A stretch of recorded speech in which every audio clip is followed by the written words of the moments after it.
আমি 1 বাটি সুজি ভিজিয়ে রেখেছিলাম, তার সাথে 2 কাপ ময়দা দিয়ে দেবো।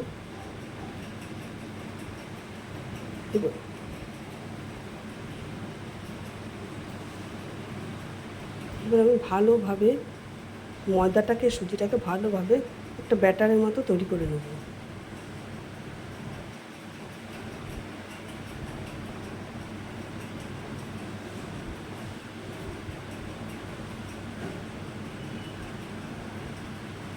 এবার দিয়ে দেবো আমি ওই ছোটো বাটির 1 বাটি চিনি।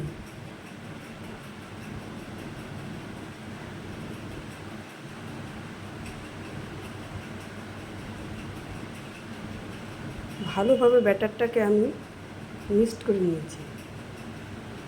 এবার আমি গ্যাসে একটা প্যান বসিয়ে এবার এই একটা একটা করে আমি ভেজে নেব।